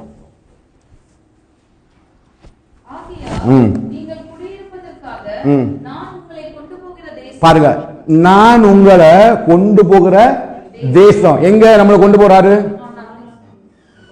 நம்மளை குடியிருப்பதற்கு. நம்முடைய குடியிருப்போ பவுல் கொண்டு போய் அனுப்பிச்சு, நம்முடைய குடியிருப்பு பரலோகத்தில் இருக்கிறது. கைவேலையில்லாகிய இந்த வீடெல்லாம் அழிந்து போகும், நமக்கு கைவேலையில்லாத ஒரு வீடு எங்க இருக்குது, இருக்குதா இல்லையா, பரலோகத்தில் இருக்குதா இல்லையா. அந்த புதிய வானம் புதிய பூமி நம்ம பார்த்தோம் இல்லையா, அந்த புதிய வானமும் புதிய பூமியும் ரெடி ஆயிட்டு இருக்குது. அதற்காகத்தான் கர்த்தர் எதை ஆயத்தப்படுத்துறாரு, சபையை ஆயத்தப்படுத்துறாரு. அப்படி அவர் ஒன்னு ஆயத்தப்படுத்தி அந்த கானான் தேசத்துக்குள்ள பிரவேசிக்கிறதுக்கு எடுத்துட்டு போகக்கூடிய நேரம் அந்த தேசம் உன்னை என்ன செய்து வரும், கக்கி போடும்னா உன உள்ள ஏத்துக்கவே செய்யாது. சாப்பாடை வாய்க்கிட்ட கொண்டு போனாலே அப்படி வருது. நீ அழகா ஜனத்தோடு கூட நீ கானான் தேசத்தை சுதந்திரிக்கலாம், நீ வேகமா நடந்துட்டு போற, ஆனா அதை எப்படி கடந்து போகணும் அப்படின்னு தெரியல. அதான் சொல்ற, உன்னை நடத்தி கொண்டு போகிற தேசம் என்ன செய்யுது, உன்னை கக்கி போடும். அப்படின்னா அது ஒண்ணு உள்ள போறதுக்கு என்ன செய்யாது, அனுமதிக்காது. அதுக்கு உள்ள போகணும்னா ஒரு தகுதி இருக்குது. என்ன தகுதி, என்ன பண்ணணும், என் கட்டளைகள் யாவையும் என்னுடைய நியாயங்கள் யாவையும் கை கொண்டு நடவுங்கள். அப்ப அந்த கானானுக்குள்ள பிரவேசிப்பதற்கு என்ன வசனம் இருக்குது, ஆண்டவர் தெளிவா இயேசு தெளிவா சொல்லிட்டு போனா, ஒருவன் ஆவியினாலும் ஜலத்தினாலும் பிரபாவிட்டால் தேவனுடைய ராஜ்யத்துக்குள் பிரவேசிக்க முடியாது. அந்த தேசத்துக்குள்ள நீ போகணும் அப்படின்னா அந்த தேசம் உன்னை தக்கி போடக்கூடாதுன்னா நீ எப்படி நடந்திருக்கணும், நீ ஆவியினாலும் ஜலத்தினாலும் பிறந்திருக்க வேண்டும். உனக்குள்ள அபிஷேகம் இருக்கணும். அந்த அபிஷேகம் சகலத்தையும் குறித்து உனக்கு போதிக்கும். நீதியை குறித்து, நியாயத்தை குறித்து, பாவத்தை குறித்து போதிக்கும். ஒவ்வொரு நாளும் அந்த தேசத்துக்கு ஏற்றபடி உன்னை பரிசுத்தராய் நடத்தும். ஹல்லேலூயா. ஏன்னா இந்த பரிசுத்த ஆவியானவர், இந்த ஆவி எங்க வந்துச்சு, பரலோகத்தில் வந்துச்சு. அவர் என்ன சொன்னாரு, ஆண்டவர் இயேசு கிறிஸ்து சொன்னார், நான் தேற்றவாளனை அனுப்புவேன், அவர் வருவார், அவர் என்னிடத்திலிருந்து எடுத்து உங்களுக்கு போதிப்பார். என்ன, ஒரு ராஜ்யத்தை அவர்கள் ஆயத்தம் பண்ண போகிறார். அந்த ராஜ்யத்துக்குள்ள போவதற்கான எலிஜிபிலிட்டி என்ன, ஒரு தகுதி என்ன, அடிப்படை தகுதி என்ன, அந்த பரிசுத்த பாதையில ஒரு காரியத்தை அவர் செய்ய போகிறார். ஹல்லேலூயா. அப்ப நீ இந்த உலகத்துல நீ வாழ்கிற நேரத்துல ஒன்னியோவான் அழகா வேதம் சொல்லுது, நாம் தேவனால் பிறந்திருக்கிறோம் என்று சொல்லியும் இந்த உலகம் பொல்லாங்கானுக்குள் கிடக்கிறது என்று சொல்லி நாம் அறிந்திருக்கிறோம். அப்படி அறிந்திருக்கிற நாட்கள்ல நீ உலகத்தில் நடக்கும் பொழுது நீ யாருடைய சித்தத்தின்படி நடக்கணும், என்ன கவனிங்க, யாருடைய சித்தத்தின்படி, ஓ சித்தத்தின்படி அல்ல, ஓ மாம்ச விருப்பத்தின்படி அல்ல. நீ தேவனுடைய சமூகத்தில் போய் நீ ஆண்டவருக்கு ஆலோசனை சொல்றது அல்ல, கர்த்தர் உனக்கு தருகிற ஆலோசனைகளை கேட்டு அவருடைய கட்டளைகளையும் கற்பனைகளையும் படி நடக்கும் பொழுது கர்த்தர் உன்னை குடும்பமா அந்த தேசத்துக்குள்ள கொண்டு போறாரு. இல்ல அப்படின்னா அந்த தேசம் என்ன செய்யணும், சத்தமா சொல்லுங்க, அந்த தேசம் என்னை கக்கி போட்டுவிடும். அதுக்கு அடுத்த வசனம் சொல்ல பாருங்க, 23வது வசனத்துல,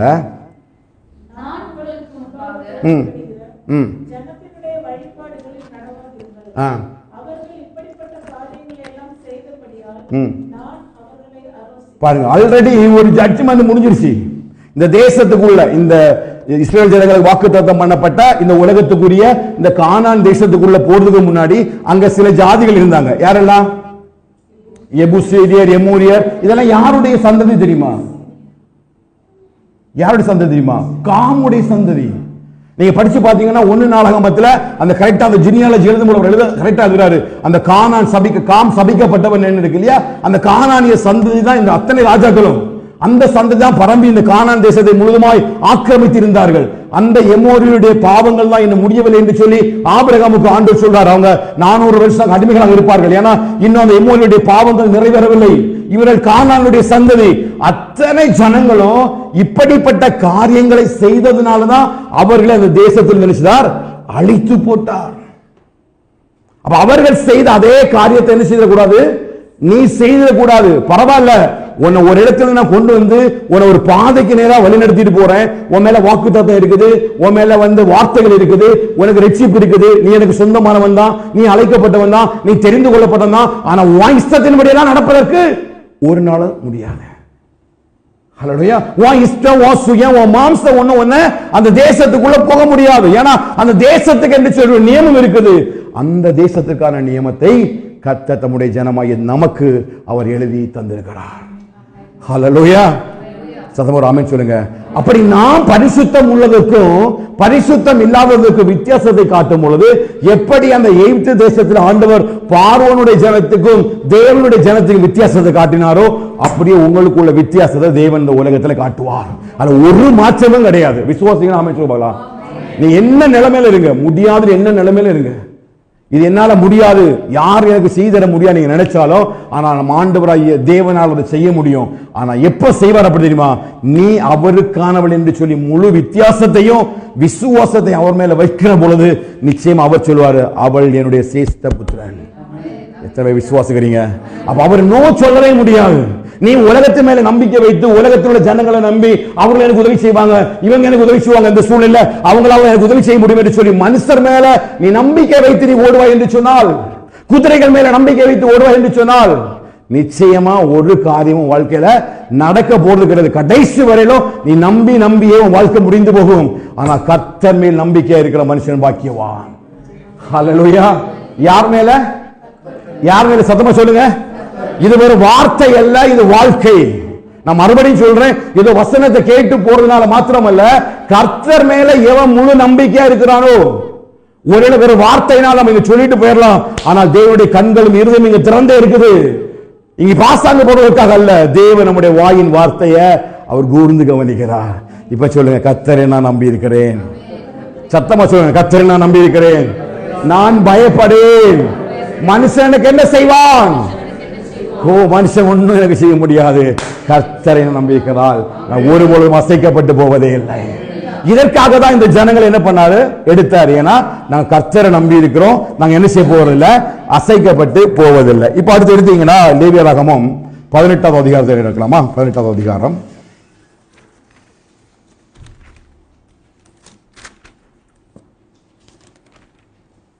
3வது வசனத்தில் வாசிங்க.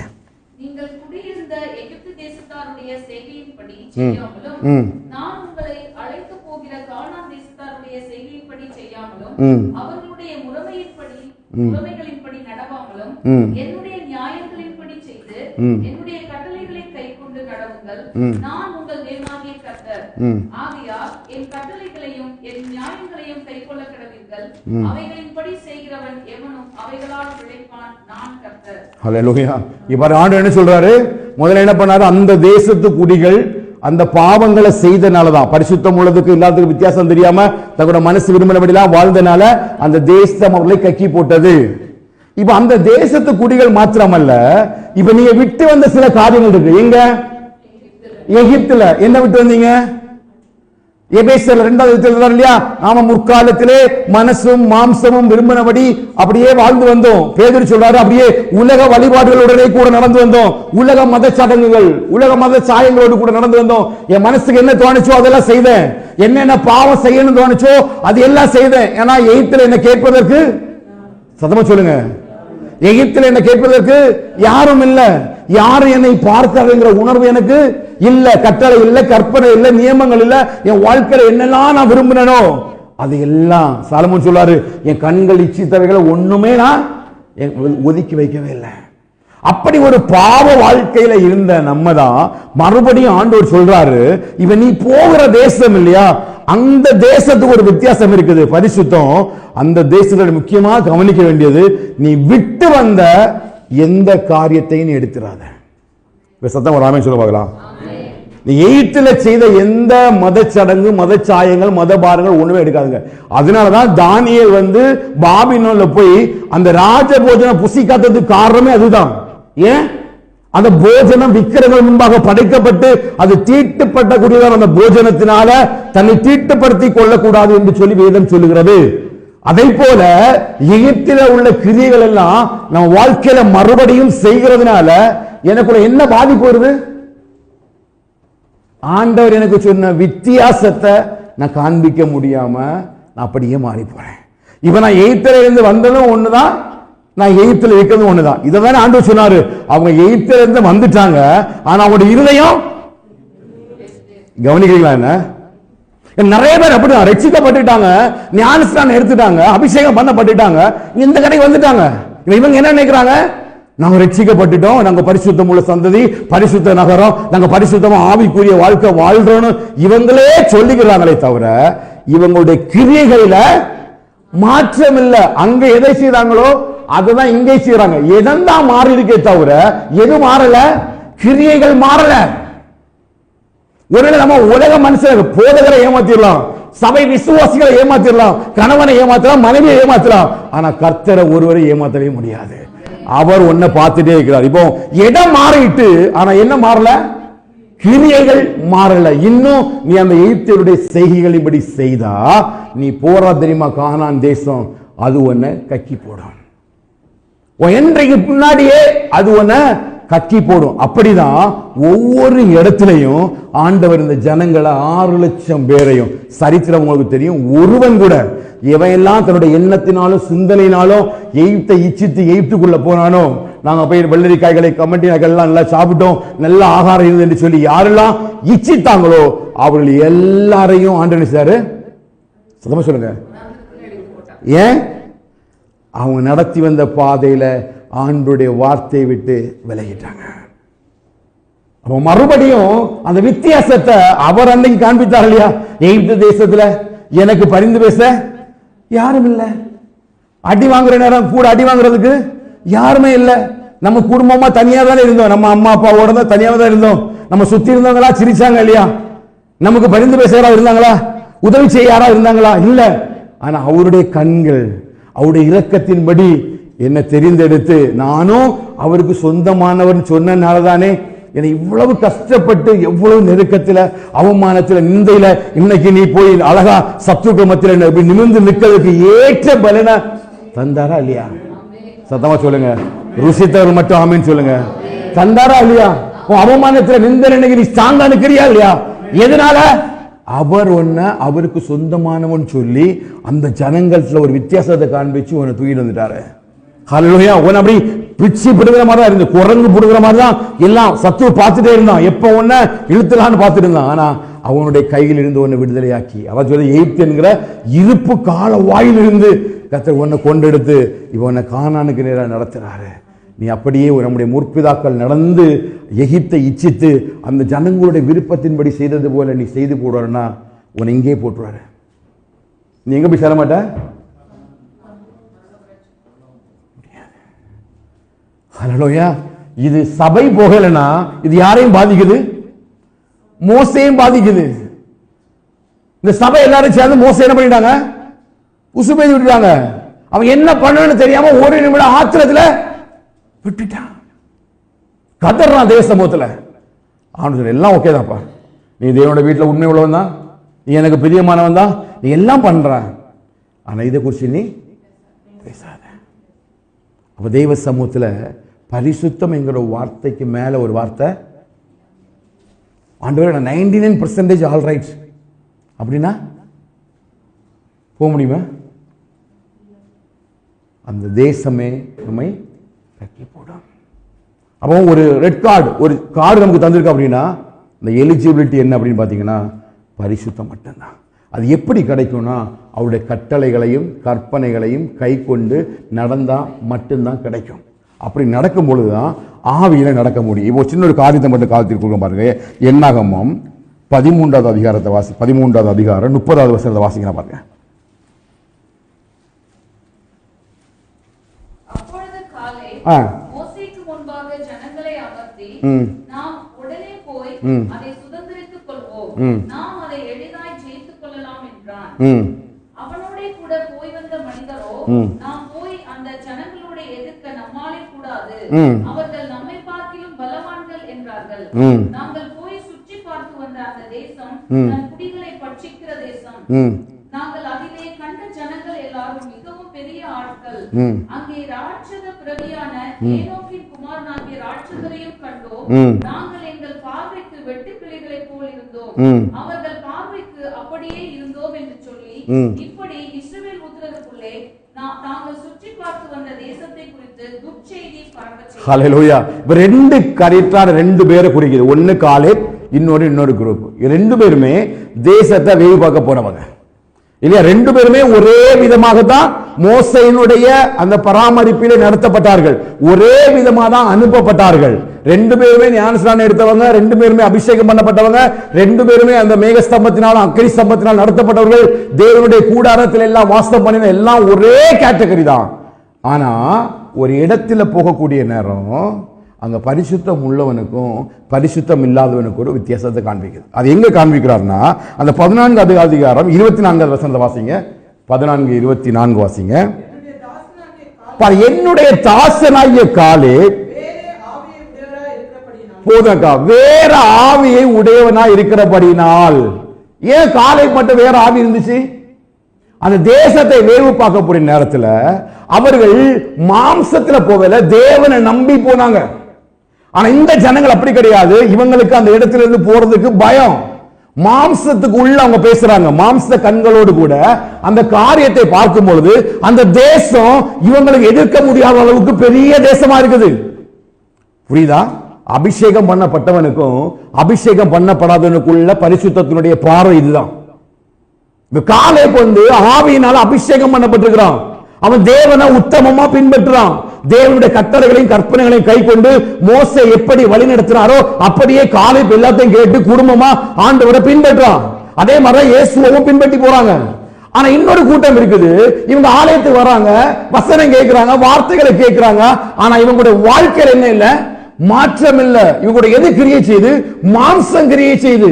இவங்க எல்லாத்தையும் மாம்சத்திலே பாக்குறாங்க, எல்லாத்தையும் மாம்சத்தில் உணர்ந்து கொள்றாங்க. அதனாலதான் அங்க போய் பார்க்கக்கூடிய நேரத்தில் அந்த தேசத்து ஜனங்கள் எல்லாம் இவங்க பெரிய ராட்சர்களை போல தோன்றினார்கள்.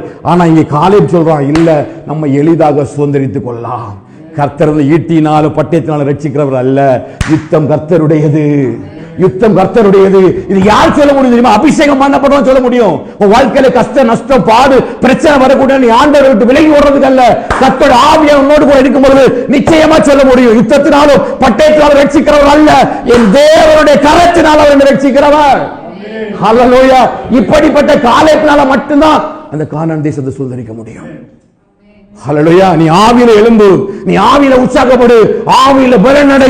ஒவ்வொரு நாளும் பரிசுத்த ஆவியின் அபிஷேகத்தில் நிறைந்து நீ எழும்பி ஓடும்போது எந்த ராட்சதரையும் சுதந்திரித்துக் கொள்ளும்படியான பலத்தை கர்த்தர் உனக்கு தருவார். ஹல்லேலூயா. அதனால காலேப் கடைசியா சொல்றாரு, எனக்கு 85 வயசானாலும் நான் எந்த இடத்தில் ஆரம்பித்தனோ அதே பலத்தோடு கூட இன்றைக்கு நான் இருக்கிறேன் என்று சொல்லி அந்த 85 வயதிலையும் சில மலை நாட்டுகளோடு சுதந்திரித்து அந்த தேசத்தை சுதந்திரித்துக் கொண்டான். ஏன் தெரியுமா? கர்த்தருடைய ஆவியை பெற்ற மனுஷனாக காலேப் திகழ்ந்தான். ஹல்லேலூயா, ஹல்லேலூயா. ஆசா சொல்றாரு, நீங்க பயப்படாதீங்க, உங்க அவனோடு இருக்கிறதெல்லாம் மாம்ச புயம், நம்மோடு இருக்கிறவர் அவர்களை காட்டிலும் பெரியவர், தேவன் நம்மோடு கூட இருக்கிறார், நிச்சயமாய் வெற்றி பெறுவோம் என்று சொல்லி அவன் தன்னுடைய ஜனங்களுக்கு சொல்றான். ஏன் அப்படின்னா கர்த்தருடைய ஆவியானவர் ஒரு மனுஷனுக்குள்ள இருக்கும் பொழுதுதான் இந்த தெய்வ பலத்தினால நீ எழும்பி ஓட முடியும். ஹல்லேலூயா. அப்ப நீ பரிசுத்தம் ஆவதற்கு உன் வாழ்க்கையை பரிசுத்தப்படுத்தி நீ பரிசுத்தம் உள்ளவருக்கும் பரிசுத்தம் இல்லாதவருக்கும் உனக்கு ஒரு வித்தியாசத்தை காண்பித்து தருவது யார்? பரிசுத்த ஆவியானவர். நீ அந்த வேற ஆவியை உடையவனா இருக்கணும். நீ ஒரு கூட்டமா இருக்கும் பொழுது நீ எல்லாரும் கூட சேர்ந்து ஒட்டுமொத்தமா சேர்ந்து ஆமா சாமி போடுற மாதிரி இருக்க கூடாது.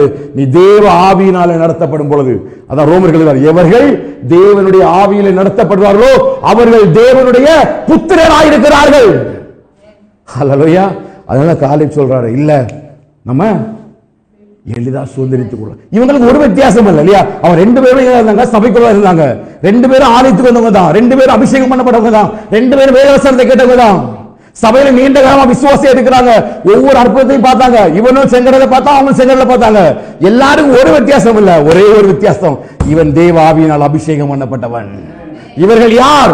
தேவ ஆவியினால் அபிஷேகம் பண்ணப்பட்டவர்கள். இவர்களை ஒன்றும் செய்ய முடியாது. ஹல்லேலூயா.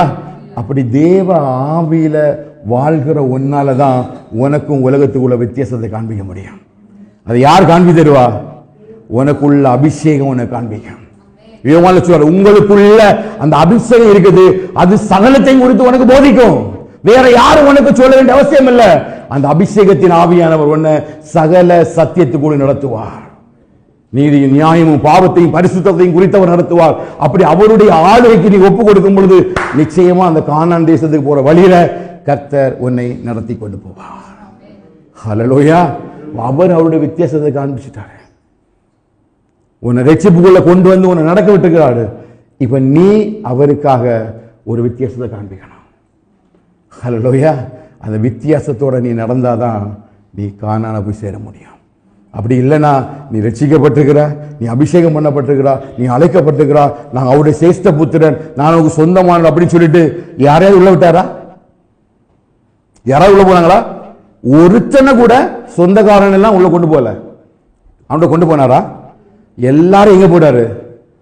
வனாந்திரத்தில் ஒருத்தன் பாக்கி இல்லாம போட்டுட்டாரு. ஹல்லேலூயா. இடையில அந்த நாதாவுக்கும் அபீபுக்கும் காண்பித்து கொடுத்தாரு. அந்நிய அக்கினினா என்ன, தேவனுடைய சமுத்திர அக்கினி என்ன, இதெல்லாம் டெமோ காண்பிச்சாரு. அப்படி டெமோ காண்பித்த பிறகும் அவர் சொல்றாரு, இந்த ஜனங்கள் வலுவி விலகி போற இருதயம் உள்ள ஜனங்கள், இவர்கள் என்னுடைய இளைப்பாறுதலில் பிரவேசிப்பதில்லை சொன்னாரா இல்லையா? யாரு? புறஜாதிகளா? இவங்களுக்கு புத்திர சுவிகாரம் இருந்துச்சு, தேவ மகிமை இருந்துச்சு, வாக்குத்தத்தம் இருந்துச்சு, உடன்படிக்கை இருந்துச்சு, சகலத்திலையும் இவங்க சுமந்து தான் தெரிஞ்சாங்க. இதுல தேவனுடைய பெட்டியை சுமந்து தெரிஞ்ச லேவி கோத்திரத்தாரும் இருந்தாங்க. எந்த லேவி கோத்திரத்தாரும் நாங்க பாதுகாக்கப்பட்டாங்கன்னா இல்ல. வாசித்து பாருங்க, சரித்திரத்தில் ஒருத்தர் இல்ல. யோசுவாவையும் காலேப்பையும் தவிர ஒருத்தனும் பிரவேசிக்கல. அவர்கள் பரிசுத்தத்துக்கும் பரிசுத்தம் இல்லாததற்கும் வித்தியாசத்தை அறிந்து கொண்ட நாள் முதல் கடைசி வரையிலும் அந்த பரிசுத்தத்தை பாதுகாத்து கொண்டாங்க. ஆண்டோடு காண்பித்த அந்த வித்தியாசத்தை அவங்க காட்டினாங்க. உலகத்தில் வாழ்ந்து கொண்டிருக்கிறோம். இந்த கடைசி நாட்களில் உலகம் வந்து உலகத்துக்குரிய ஆஸ்வத்தை குறித்து பேசிட்டே இருக்குது இல்லையா? கடந்த வாரம் கேட்டாங்க இல்லையா? இவைகள் வர காத்திருக்கிற நீங்கள், இவைகள் வர அந்த புதிய வானம் புதிய பூமி, அதுக்காக காத்திருக்கிறீங்க. ஆனா இன்னைக்கு இந்த தீர்க்கதரிசிகள் என்ன பேசுறாங்க? கள்ள தீர்க்கதரிசிகள் இந்த உலகத்துக்குரிய ஆசையை காட்டுறாங்க. இல்ல இங்க ஆசீர்வாதம், இங்க வீடு, இங்க வேலை, இங்க காரு, இங்க எல்லாமே. இது யாரெல்லாம் கவலைப்படணும்? இந்த தேசத்துல யாரெல்லாம் குடியிருக்கிறது விரும்புறாங்களோ அவங்க தான் அந்த சத்தியத்துக்கு நேர போகணும். ஆனா நம்ம எல்லாம் எதுக்காக இருக்கிறோம்? பரலோகத்துக்காக இருக்கிறோம். நம்முடைய நோக்கம் எல்லாம் எங்க? ஆவிக்குரிய வாழ்க்கையில நான் எழும்பணும், ஜெபிக்கணும், வரங்களை சுதந்திரித்துக் கொள்ளணும், தேவ ஆவியில வளரணும், பரிசுத்தமா வாழணும், தேவனுக்காக ஓடணும், என் வாழ்க்கையில மாற்றம் உண்டாகணும், தேவனுக்கு பிரியமான காரியங்களை செய்யணும். இவைகள் வரை காத்திருக்கிறவர்கள் தான் அதை செய்ய முடியும் இல்லையா? அந்த உலகத்துக்குரிய காரியங்களை சொல்றான். ஆனா அதை எதிர்த்து பேசுறதுக்கு யாருமே இல்ல. நாங்க உலகத்துக்கு வாழ விரும்பல சார், நீ நல்ல வேலையை தருவார், நல்ல சம்பத்தையும் தருவாரு, ஒரு வீடு தருவாரு, கார் தருவார் சொல்லி ஒரு மனுஷன் உனக்கு பேசும்பொழுது நீ சொல்லணும், நான் இதுக்காக ஒன்னும் அழைக்கப்படல. முதலாவது தேவனுடைய ராஜ்யத்தை நீதியை தேடும் பொழுது இவைகளெல்லாம் எனக்கு இலவசமா கொடுக்கப்படும். நான் இதை தேடி கர்த்தரை அழைக்கல, பரலோக ராஜ்யத்துக்காக தான் கர்த்தரை அழைத்திருக்கிறார். எனக்கு இது அவசியம் இல்ல, எனக்கு அதான் அவசியம். ஹல்லேலூயா. இதுதான் நீ வித்தியாசத்தை காண்பிக்கிற இடம். கர்த்தர் இதெல்லாம் கூர்ந்து கவனிக்கிறார். அவர் பரிசுத்தம் உள்ள தேவன். அவர் பரிசுத்தராக இருக்கிறது போல நீங்களும் பரிசுத்தராக இருக்கும்படிதான் கர்த்தர் உங்களை என்னை அழைத்திருக்கிறார். ஒரு மனுஷனையும் அவர் விட மாட்டார். எல்லாரையும் நியாயத்தில் கொண்டு தீர்ப்பார். எல்லாரும் நியாயத்தில் கொண்டு நிற்கணும். எல்லாம் விட்டு வந்த காரியமானாலும் சரி, அந்த தேசத்துக்கு கூடியுள்ள காரியமானாலும் சரி, உன் அழைக்கப்பட்ட அழைப்பில் இருந்து கர்த்தர் இடத்துல கொண்டு உன்னை காணானியர் இடத்துலனா கட்டளைகளையும் கற்பனைகளையும் படி, உன் சித்தத்தின்படி அல்ல, அவர் சித்தத்தின்படி நீ வாழ ஒப்பு கொடுக்கும் பொழுதுதான் அந்த கானானுக்குள்ள பிரவேசிக்க முடியும். இல்லை கானானியனை கக்கி போட்டு. ஹல்லேலூயா. சத்தம் ஒரு ஆமென் சொல்லுங்க பார்க்கலாம். அவர் சொன்ன வாக்குத்தத்தமாகிய விசுவாசத்தையும் அந்த வேற்றுமையும் என்னை காண்பித்தார், அந்த வித்தியாசத்தை என்னை காண்பித்தார். ஆனால் அவருக்காக நான் காண்பிக்கிற அந்த வைராக்கியத்தை அவர் பார்க்குறாரு, அந்த வித்தியாசத்தை பார்க்குறாரு. அதை நம்ம வித்தியாசத்தை உலகத்தில் காண்பிக்கும் பொழுது நிச்சயமாய் அவர் நமக்காக ஆயத்தமாக்கப்பட்டுக்கிற அந்த புதிய வானமும் புதிய பூமியிலையும் கர்த்தர் நம்மை எடுத்துக்கொண்டு போவார். ஹல்லேலூயா. நம்ம அப்படி எழுதி நிற்கலாமா ஒரு நிமிடம்? அப்படியே தெய்வ சமூகத்தில் நம்மை ஒப்பு கொடுத்து அவர் பரிசுத்தராய் இருக்கிறது போல நாமும் பரிசுத்தராய் தெய்வ சமூகத்தில் நம்ம வாழ நம்மை அர்ப்பணிப்போம். ஹல்லேலூயா. அந்த காலேபை போல, அந்த யோசுவாவை போல, அவர் அந்த தேசத்திலிருந்து அழைக்கப்பட்ட நாள் முதல் யோசுவா ஆசரிப்பு கூடாரத்தை விட்டு விலகவே இல்லை, அந்த கட்டளைகளையும் கற்பனைகளை விட்டு விலகவே இல்லை. ஆனால் கர்த்தர் நம்ம எகிப்து தேசத்தில் அநாதையாய் நாதியற்றவர்களாக இருந்த நேரத்தில் எல்லாருடைய கண்களுக்கு முன்பாக நம்முடைய தலையை உயர்த்தி சத்துருக்கு முன்பாக என் பந்தி ஆயத்தப்படுத்தி ஒரு பெரிய ஒரு வித்தியாசத்தை காண்பித்து இன்றைக்கு நான் அவருடைய சேஷ்ட புத்திரன் என்கிற அளவுக்கு கர்த்தர் என்னை மகிமையாய் அவர் அழைத்து வந்திருக்கிறார். அவர் பரிசுத்தராக இருக்கிறது போல அவர் பரிசுத்தரான தேசத்தில் கொண்டு சேர்க்கும்படி தான் கர்த்தர் உங்களை என்னை அழைத்திருக்கிறார். அந்த ராஜ்யத்துக்குள்ள ஓடுவதற்கு நம்ம பிரயாசப்படலாம். ஹல்லேலூயா. பரிசுத்தர் பரிசுத்தரே பரலோக ராஜாவே, பரிசுத்தர் பரிசுத்தரே பரலோக ராஜாவே, எப்போதும் இருப்பவரே ஐயா, இனிமேலும் வருபவரே, எப்போதும் இருப்பவரே ஐயா, இனிமேலும் வருபவரே, உம்மை ஆராதிக்கின்றோம், அன்பு செய்கின்றோம், உம்மை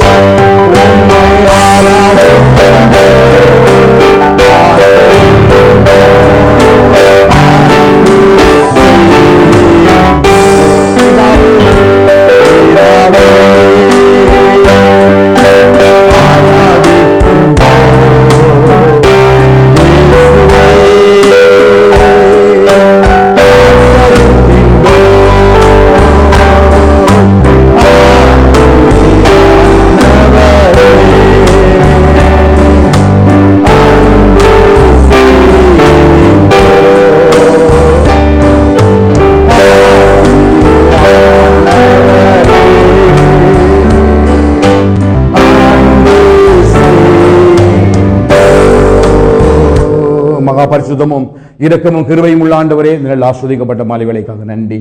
ஆண்டு மட்டுமாய் கர்த்தர் எங்களை எகிப்து தேசத்திலிருந்து வேறு பிரித்து ஆண்டவரே உம்முடைய நாமத்தின் மகிமைக்காக இம்மட்டுமாய் இந்த பரலோக கானானுக்கு நேராய் அழைத்து கொண்டு போற இந்த பாதையில நாங்கள் பரிசுத்தமாய் வாழ கர்த்தர் எங்களை சபையாய் அழைக்கிறதற்காக நாங்கள் நன்றி செலுத்துறோம். கர்த்தாவே, எங்களுடைய செய்கைகள் எங்களுடைய கிரியைகள் எல்லாம் கர்த்தருடைய சமூகத்தில் உமக்கு பிரியமானதாய் பரிசுத்தம் உள்ளதாய் ஆண்டவரே, அந்த தேசம் எங்களை கக்கி போடாதபடிக்கு ஆண்டவரே ஒவ்வொரு நாளும் உடைய கட்டளைகளையும் கற்பனைகளையும் கை கொண்டு பரிசுத்தாவின் அபிஷேகத்தில் நிறைந்தவர்களாய் பரிசுத்தாவின் வல்லமையினால காலப்பை போல உத்தமமாய் பின்பற்றி ஆண்டவரே குடும்பமாய் அந்த கானான் தேசத்துக்குள்ள பிரவேசிக்க எங்கள் ஒவ்வொருவருக்கும் தனி கிருபை தருவீராகப்பா.